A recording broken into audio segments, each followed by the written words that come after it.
Senate Majority Leader Mitch McConnell is vowing a fight after Democrat Amy McGrath officially announced her campaign to oust him in what could be one of the 2020 election's biggest congressional races. McGrath's announcement on our show yesterday generated tons of buzz, trending on Twitter for most of the day, along with the hashtag Ditch Mitch. The former fighter pilot was one of the most prominent Democratic congressional candidates during last year's midterm elections, narrowly losing her bid to unseat Republican Congressman Andy Barr in Kentucky's 6th congressional district. Speaking on Capitol Hill yesterday, McConnell was asked if he's worried about McGrath as an opponent. Well, you know, unlike a lot of my members, I won't name any names, I actually enjoy campaigns. As you know, I've had a few of them. And it'll be a spirited race, particularly since I've become leader of my party in the Senate. I've noticed I get more attention than I used to. President Trump tweeted, Democrats are coming after our great Kentucky Senator Mitch McConnell. Why would Kentucky ever think of giving up the most powerful position in Congress? The Senate majority, boy, what a drain the swamp thing to say. The Senate Majority Leader, for a freshman senator with little power in what will hopefully be the minority party. We need Mitch in the Senate to keep America great. Claire McCaskill, my, how things have changed. It does not seem, I know, it does not seem, though, like Mitch's team is too concerned right now. They responded to the claims that this was going to be a blockbuster race by saying, yes, McGrath is Blockbuster, Mitch is Netflix. So away we go. Yeah, I got to tell you, they are really worried. They may act like they're not, because there's a real outsider-insider dynamic here. And that's a powerful dynamic in today's politics. I don't care if you're a Democrat or a Republican. If you're of Washington, you got to be worried if a Marine fighter pilot is coming after you, because that just signals outsider. This is not someone who's of Washington. Now, she's going to have to be very careful because this is a conservative state.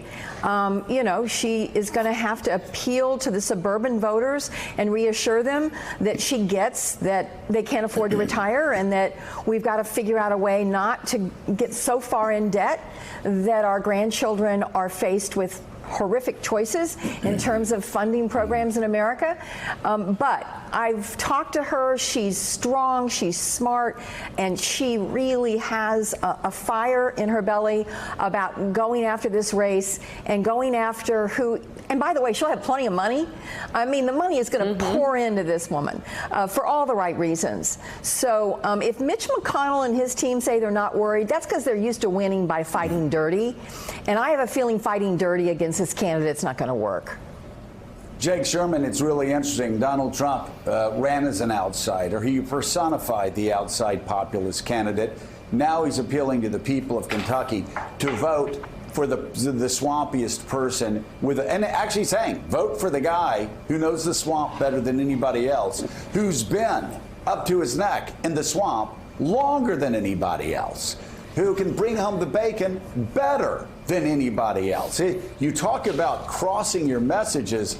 That's what President Trump's doing. And at least what I found in change elections, the last thing people care about, they just, for the most part, if they want change, they're not looking at the person who can, quote, bring home the bacon. They want change. You know, actually, Donald Trump made a similar argument when Republicans were looking to oust John Boehner in a speaker's election. Not a lot of people remember that, but Donald Trump, who was a golf buddy of John Boehner's, made that argument during the internal election back about 5 years ago. Just want to play devil's advocate here for a second, and we laid this out in Playbook in the afternoon edition yesterday. Kentucky is a state that voted by 30 points for Donald Trump. Amy McGrath, while I agree with Senator McCaskill that she has a lot of upside and a lot of interesting elements to her candidacy, lost the easiest district for a Democrat to win in the best year for Democrats in more than a decade in her race against Andy Barr. Why do you think that is, Jake? What was the buzz afterward? Did they blame her as a candidate? Yes, very much so. Yes, the Democrats and D.C. Democrats did not want her, despite what they'll say now, did not want her to win that primary, she ran against the former mayor of Lexington, Kentucky, Jim Gray, who was popular, and the DCCC, the Democratic Congressional Campaign Committee, didn't outwardly support Gray, but certainly did tacitly behind the scenes. They did not think she was a good candidate. I don't care what they say now. She raised $8 million.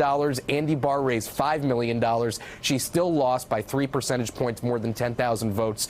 And remember, Mitch McConnell in 2014 ran against Allison Lundergan Grimes, who was the Secretary of State, who had won her statewide election by 21 points, a Democrat in Kentucky, by 21 points, and McConnell beat her by 16. I'm not saying every race is analogous, but I understand she's an interesting candidate in a year, but in a year that we don't know what Donald Trump is going to look like in 2020.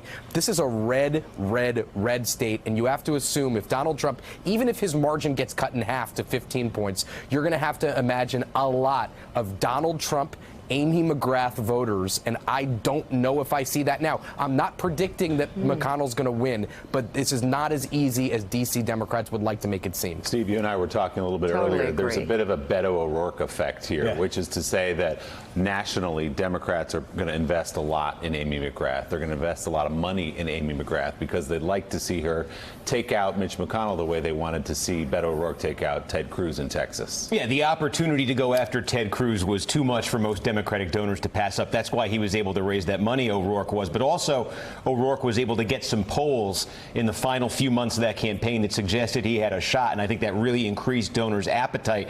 I mean, I agree with what Jake's saying. To put this in perspective, we talk about how polarized our politics have become in the age of red and blue and tribalized.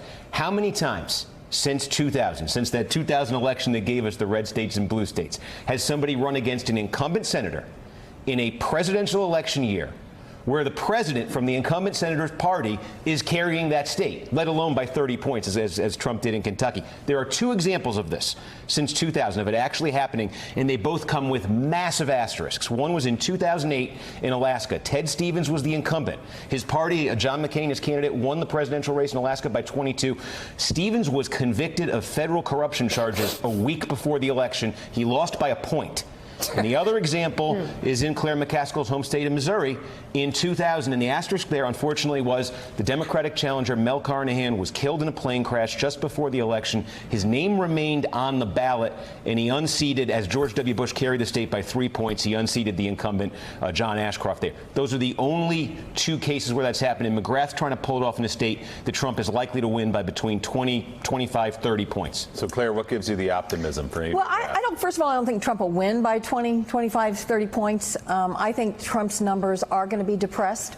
I think if she runs a smart campaign, and she learned, I think, from the last campaign, I can list, and I know Steve can list, a lot of senators who lost big campaigns before they were elected senator. I'm one of them. And there are, in fact, the Senate is littered with people who lost big campaigns and turned around as little as 2 years later and actually succeeded. I get it. This is tough. I get it. Kentucky's a hard state. Believe me, I feel it. I get it. But I do know this, that I was much closer to my opponent than the 20 points Donald Trump won Missouri by, and I was the insider, and my opponent was the outsider. And I just think we are minimizing the insider-outsider deal in this election, and I think next year is going to be another insider-outsider election. Well, Wow. and Steve Kornacki, Yeah. it really does depend on how much of a change election it is. If people like where they are, if they like where they are economically, if they don't want much of a change, that obviously helps Mitch McConnell. But in a change election, where you have the least popular senator in America in his home state, in Mitch McConnell, if the tide goes out for Republicans in 2020, as the tide went out for Republicans in 2018, you may see what happened to senior senators in 1980 and 1994 for the Democratic Party happened to Mitch McConnell in 2020. But so much can change, obviously, between now and Election Day 2020.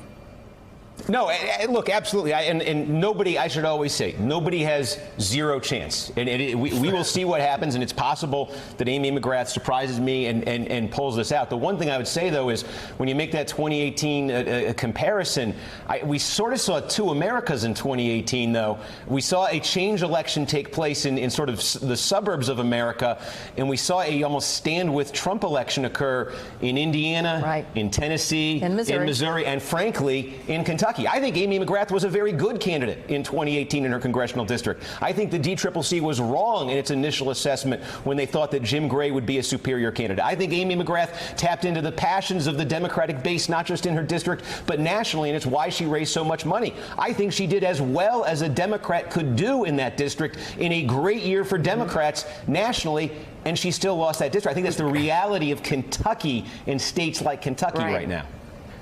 Rough landscape.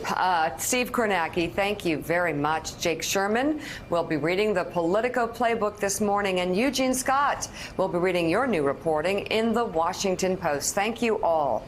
Coming up, government lawyers have dropped plans to have former National Security Advisor Michael Flynn testify at an upcoming trial. We'll talk about why his cooperation deal could be in jeopardy. Morning Joe is back in a moment. Thanks for checking out MSNBC on YouTube, and make sure you subscribe to stay up to date on the day's biggest stories. And you can click on any of the videos around us to watch more from Morning Joe and MSNBC. Thanks so much for watching.